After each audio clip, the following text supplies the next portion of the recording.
This is a Toyota LandCruiser, and I am very, very lucky. Toyota Australia have lent me this car for the last 1,000 Ks roughly, and the last week, and this is a video about my thoughts with this car. Now, I don't usually drive cars like this. If you're new to the channel, I usually drive Commodores and Falcons, my dailies and FG.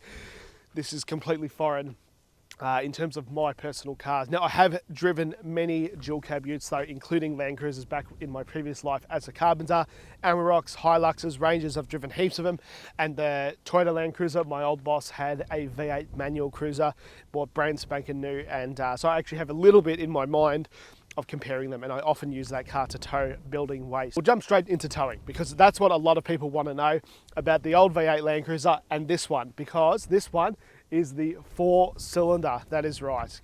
4 cylinders in a Toyota LandCruiser, and here is my experience, thoughts with it. Well, we'll jump straight into it. I won't keep you waiting. Now, we use this car to tow a trailer and a AP6 Valiant, which we went and rescued, and this car was an absolute gun at towing. Now, full transparency, I have not been paid to do this. I don't have to say nice things about this car, which we'll get into it later. Not everything is nice about it, but towing, it's fantastic. Honestly, it really is. It's really good. And that was my same experience with the old V8 Cruiser, my old boss's one. That was a gun at towing. It was like, no matter what you put in the back, it still drove awesome. It had endless torque, and this car is exactly the same. It was just fantastic. It didn't struggle at all. It felt very stable. It's easy to use, it's easy to maneuver, the mirrors are enormous, like everything about that experience was really, really good. Now, my experience has been quite similar to probably a lot of 79 series owners, as I've done one tow. I'm not doing any off-road driving or anything like that because frankly, I don't know anything about off-road driving, and that would just be insulting to use this as a car to learn. But I have driven on the road like a lot of probably 70 series cars are. So the reason I mention the towing is because this one is the 4-cylinder, that's right, no more V8. This one is the 4-cylinder, the same one out of the Hilux turbo diesel, 2.8 litres. It does have this pretty much exactly the same power and torque as a V8, which is very hard to believe. And this one is the 6-speed auto. That's right, automatic 70 series LandCruiser. When I was posting this online, there is inevitably going to be jokes about V8 versus 4-cylinder and all that kind of stuff. And trust me, out of anyone, I understand. I love V8s. I just bought a V8 yesterday. I love V8s. I love V8s. And I can understand completely if you disregarded this car just because you want a V8. I get it. I really do. Even if it's the same power and torque and all that kind of stuff, having the V8 is fantastic, especially that Toyota V8, because that one, while on paper, yes, it is equal, it was really open to tuning and stuff, where this one, because it's a turbo diesel 4-cylinder that has been adapted to work in the Toyota LandCruiser, it's probably already close to its maximum, if you know what I mean. So, but the V8 that came out of Toyota, I mean, that thing was barely working. So you could push it a little bit and get a lot more out of it. But not with this. So it's a little bit tricky, and I think my verdict of the 4-cylinder versus the V8 is, if you want to get something to modify, like in terms of running gear, you want to do it up, you want to make it go faster, and you're a real enthusiast, I think the V8 is probably still the way to go. And I hope Toyota doesn't get upset for me saying that, but that's the truth. However, if you are using it and you want to keep it how it is, and if you want to use it, as a family car or a run around or an occasional weekender, or you want an auto, I mean, I don't feel like you're missing out. I mean, if you stock for stock, this is pretty good. I've really enjoyed it. It's got almost the same power and torque, and it gets much, much better fuel economy. So we've been getting around 9 litres per 100k. It did tick up to about 12 roughly when we were towing, but I mean, that's pretty good. That's pretty good, guys. So I don't know. I think it's a really cool thing. But the other thing that I want to talk about is the appearance, the styling, because they completely changed the whole front end. It's got like this dual hump sort of Monaro style bonnet. If you can even call it that. The whole front end is different. The headlights, the grille, all of that is different. I have to be honest, I do prefer the previous styling than this, but this is growing on me. I just don't like the the daytime running circles. It's just not for me. This particular LandCruiser is the GXL, the luxury one, which is why we've got our chrome bars and we're lucky enough to be treated to electric windows. And that is going to bring us on to our next point, is that I'm a simple man and this is a reasonably simple car. There is a lot of things with this car that people make fun of all the time, and I want to address some of those things. The number one thing is no cup holders. Well, they've updated it in this one. This one has 2 cup holders. I've watched some videos online of people doing them up. I wouldn't mind a center console in one because there's nowhere to kind of put your arm. But look, it is simple. But honestly, a simple car in 2025 is kind of this car's charm. It's kind of the party piece, and it's kind of, you know, it's not just a big slab of glass. And I think that that is important because people are comparing these to Rangers and all of that kind of stuff. But that's not really a fair comparison, I think, because there's nothing else exactly like this in its class. A lot of people that own these cars don't really want luxury interior because this is a commercial vehicle. I think it's much better to compare it to a van or something like that. It's a commercial vehicle, and that is why we've got commercial grade mirrors and all of that kind of stuff. You know, it's a simple car, and for that kind of stuff, I think it works really well. The whole interior, the dash, the door cards, all of that kind of stuff, it really suits the car. And I don't know, I really like it, and let me know what you guys think in the comments below. But I will give it this: that head unit that's in it is complete garbage. I couldn't, if this was my car, that would have to come out immediately. It is awful. The speakers as well are really pretty average. You know, I've just bought a VZ yesterday, and the speakers in that car are a million times better, and it's a 20-year-old Commodore standard, and it's much, much better than this. However, I do really like all the physical buttons, the big knobs. You know, a lot of people driving this will be wearing gloves and stuff like that. This is a utilitarian car, you know, and people are comparing it to a 300 series and stuff, and that's why the 300 series exists.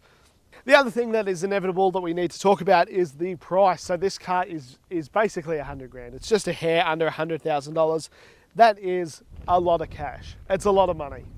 But traditionally, the second-hand market of the Toyota LandCruiser has performed extremely well, and these are very expensive, even new. I mean, 50 grand, you get one of these for 280,000 Ks, you know.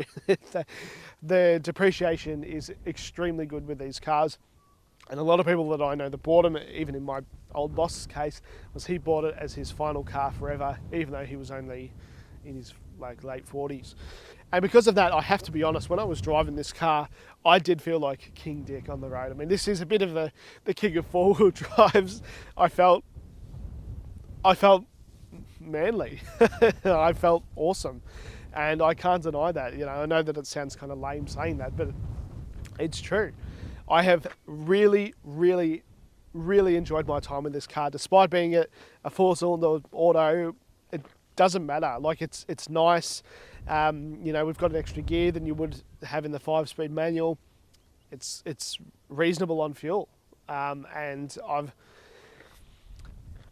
I think that the biggest thing that I've learned about this experience is this car is extremely likable. It really is. And despite those numbers and facts and figures and all of that kind of stuff that you see on the internet, in terms of real world performance or real world use, it's extremely likable. I have, you know, I look forward to driving it. It's fun to drive, and it's not fast, of course, but you have this sense of adventure that I've never experienced before in any of my cars. I mean, this thing can do anything except Apple CarPlay, wireless CarPlay. Yeah, look, maybe I'm being a bit harsh on it, but that's probably the other the other thing is the turning circle is terrible. I don't know how familiar you guys are with in Geelong, but I did a video where I did like a U-turn in Ballerine Highway, and it's across 2.5 lanes or whatever, and I couldn't do it. And it's actually so bad that if you're going through a drive-through, or if you're going through a bean squeeze or something like that, you're going to have to do a 3-point turn at some stage, almost every time, you know, and that is pretty crazy. I mentioned before that this is a GXL. There is not that many differences over a workmate. We got some chrome bars. We got a chrome bar and a chrome side step, and we've got electric power windows. I do think you got to have power windows. I do really like this snorkel that they've put on, and of course you can get anything you want on the back. You can get your tray, tub, whatever. But I guess if you were to take anything from this video, I would think that yes, this isn't a very expensive car. It is, especially for something commercial, but it is extremely capable. But most importantly, it is very, very likable. It really is. I've enjoyed my time with this way more than I expected in every aspect. Driving it on the road, towing it. We've done some extremely small off-roading. You know, I don't want to damage it, so I haven't gone too crazy, but I've really enjoyed it. I've really enjoyed it, and hopefully, and if you're on the fence of buying the 4-cylinder particularly, I wouldn't worry. The only thing that I would think about, I know I'm a bit all over the place in this video, but I just wanted to give you my raw thoughts as we've pulled over. The only thing I'd be concerned about with the 4-cylinder versus the V8 is that even though the 4-cylinder is a proven engine, the V8 was not working at all, you know, and this one is working harder, especially if you're towing and you're going up a hill and all of that kind of stuff. The 4-cylinder is going to be working harder, but it's not a little 4-cylinder, you know. 2.8 for a 4-cylinder is actually pretty big. So yeah, again, I don't have to say anything nice about Toyota for this video. I could have just crapped on it the whole time, but I do like this car. I think it's good looking. It's enjoyable to drive. It's fun. It's got this sense of adventure, and I really like it.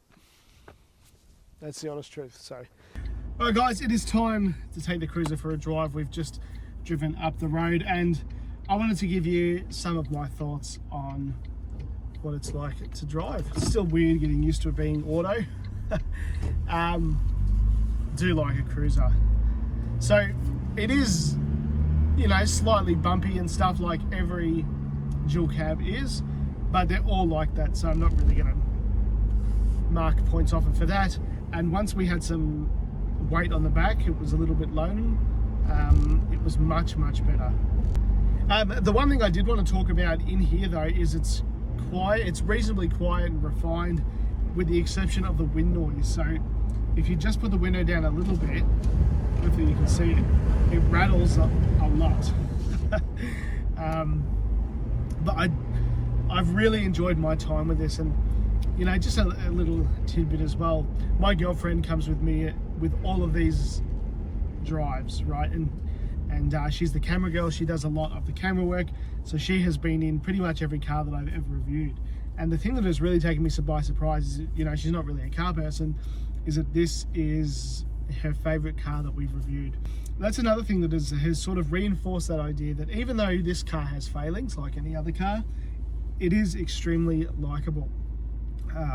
My mum really likes LandCruisers as well. They're very capable cars, and even if they don't live up to their potential, and frankly in this video that I've done, I have not even come close to using this car's potential. Anyway, thank you guys for watching. I know it's different, I know it's not a Commodore, and I don't have to do these videos, but Toyota was very generous, so I thought I'd share my thoughts on it. My honest thoughts: there are failings, the turning circle, the head unit, which I don't love, but I really don't mind the rest of the interior because it's a bit frozen in time.